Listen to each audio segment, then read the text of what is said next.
This next piece is an interesting one because I live in Los Angeles, and it's about the death of Hollywood, which is something I can speak to from personal experience. I know people who work in production and on movie sets and all that kind of stuff, and a lot of them have had trouble finding work. Couple that with the layoffs. I looked up the unemployment rate in Los Angeles, and they said it was like 5.83%, which isn't is the lowest it's been. But I also think that that's papered over in a lot of ways, because if you drive around the city, there's a lot more visible homelessness than there was before the pandemic. And I'm not saying that the Hollywood stuff is what's affecting that, but I think it has a trickle down effect. I mean, if you're a housekeeper or someone's private help on their estate, and they're, a rich Hollywood executive, the chances of you depending on someone like that are a lot higher in a place like LA. So I do think that, despite this, a lot of people relishing in this, which, I relish in it a little bit, the death of Hollywood, really, like the death of the old way, the death of the gatekeeping era of Hollywood, I think is upon us. And this guy lays out some statistics. I'm not 100% how sure they are how legitimate they are, because it's from TikTok, but this is credit to Jake Shields for posting this, and just listen to what this guy has to say. Well, folks, it's pretty bad here in Hollywood, and now we have some numbers to back it up. Film LA has just released their report on location and stage-based production data. Let's take a look at what this means. Production in LA is down, way down. From just last year, feature films are down 3.3%. Versus a 5-year average, as we know things were bad already, it is 23.8% down. Commercials are even worse, over a 5-year average, 36.1% down. Television is down 45.8%, and whatever other is down 20%. So like industrial film, short film, just everything. Reality TV looks insane. The purple line here is reality. There's COVID. There's the strike. There's where reality TV is in LA right now. So as you can see, just across the board, everything is down. All in all, versus a 5-year average production. So we'll go into this a little more, but part of that problem, I think, is a lot of film production has left California because of, the taxes and the problems and stuff here. And I'm an advocate. If you've watched me speak, I'm an advocate for California. I love California. I think California is and has been one of the greatest states in the union for a long time. Look at the last 20 years of technology. It all comes out of, Silicon Valley, Facebook, the iPhone, all that kind of stuff. And you can argue, a lot of government involvement with all that stuff, whatever. Hollywood, even the marijuana industry, the cannabis industry. So I hope that California can get back on track, because it's definitely got some problems that need to be fixed. But I think these are problems that are just a microcosm of the rest of the country. These problems are all over the place. But shoot days in Los Angeles, California, the home of the film industry, are down 33.4%. So I got a little curious, and I went to the Bureau of Labor Statistics to get the numbers on unemployment rates in the motion picture and television industry. Now, they do lump the sound recording industries in with this, but as you can see, it's not good. That is a 16.1% unemployment rate in the motion picture and television industry. And that is from June. So that is not counting the massive layoffs that just occurred again at Warner Brothers Discovery. And it's definitely not counting all the ones that are about to come at Paramount. So just for a little bit of context here, during the Great Depression, the unemployment rate overall was 24.9%. The unemployment rate in the motion picture and television industry is currently at 16.1%. So we are doing worse than half as bad as the Great Depression. Awesome. So I've said this before, and I want to go into the comments a little bit on this, because there's some good comments under this video. But really what's happening in Hollywood and film entertainment in general is what happened to the music industry, 10, 15 years ago with the advent of the iPod and, digital streaming and all that kind of stuff. Once you kind of democratize that world, which you see it now with podcasts and YouTube, a lot of people lose interest in, these kind of more extravagant productions because they get raw stuff from podcasters. You look at the success of someone like Joe Rogan. Joe Rogan's show is popular because it's kind of without a net. It's just live talking.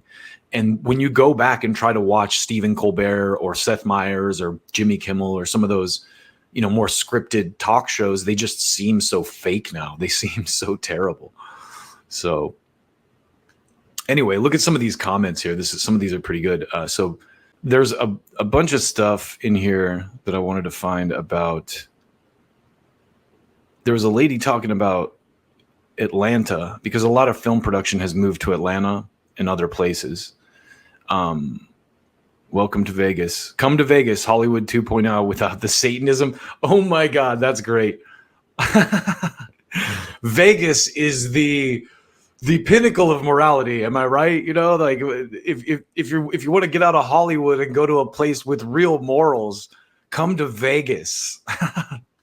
Stunning lack of self-awareness on that.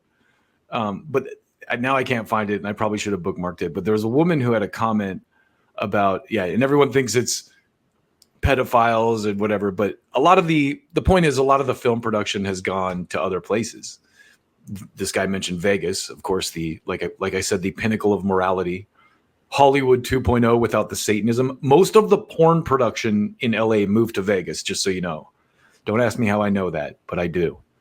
I think it started here with condom laws when they advocated for condom laws for pornography, a lot of the bigger studios. So just to go a little bit deeper on this, I pulled this Deadline article, and it has just a little bit more of the details about what's going on. So we'll read some of this real quick.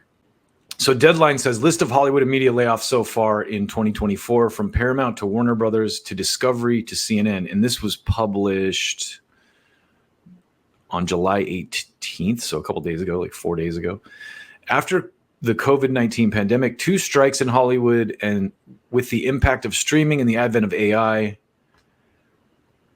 the media landscape has continued to shift and consolidate, as Warner Brothers Discovery CEO David Zaslav predicted as recently as the 2024 Allen & Co. Sun Valley retreat. And if you don't know what that is, that's a retreat in Sun Valley, Idaho, where all the bigwigs get together. They all go out there and, enjoy the country and talk about the future of the industry.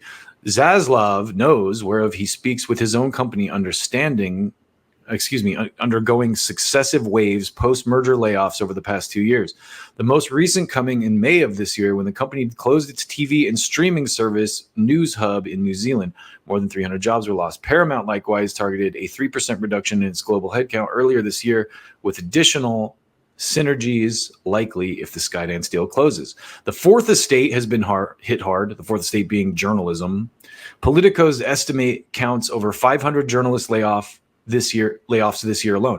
That goes back to what I was saying about podcasts too. Why would you watch CNN or MSNBC when you can watch Glenn Greenwald or Judge Napolitano or Max Blumenthal in the Gray Zone? No one's watching these people anymore because it's clear, the reason that they're in there. It's a gatekeeping world, just like I said earlier with Hollywood. It's gate kept, and only the people who will read from the script are allowed in. And people, the internet is like Pandora's box. I don't know that you can ever close it now. So that largely began in January with the Los Angeles Times cutting more than 20% of its newsroom. Shortly after that, Time underwent layoffs as well, cutting 15% of its newsroom, according to CNN. As the unfortunate trend looks to pick up as the entertainment industry still recovers from an avalanche of compounding factors, Deadline aims to keep track of the changes. They are listed chronologically from newest to oldest below. Fox Entertainment. Fox Media has undergone staff reductions, cutting 30 employees in July. The layoffs involve employees across all 3 divisions, the first 2 headed by Michael Thorne Network and Fernando Zhu Studios.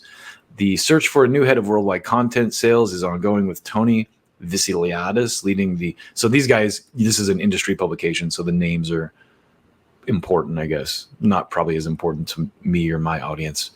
Lifted Entertainment, the ITV Studios own production company which produces Love Island, had 15 to 20 roles come under scrutiny.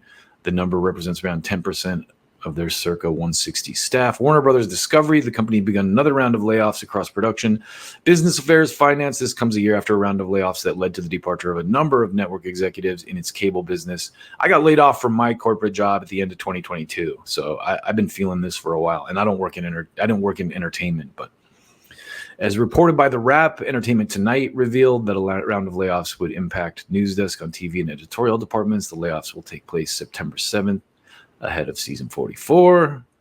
CNN reduced its staff by 100, laying off about 2.9% of its workforce, including media critic Brian Lowry and senior tech writer Samantha Murphy. CNN Worldwide CEO Mark Thompson revealed the strategy of merging linear and digital news gathering with the announcement of cutting 100 staff. Chicken soup for the soul. Oh no! Media Matters for America, one of our favorites. They laid Allen Media Group, Byron Allen's Allen Media Group. No, so anyway, you see it. Netflix laid off 15 people. Marvel, 5th season. Paramount. A lot of layoffs in here. Sports Illustrated, YouTube, Pitchfork, NBC. So the world is changing. Are we going to be able to weather the storm here in Hollywood? Time will tell. Time will tell.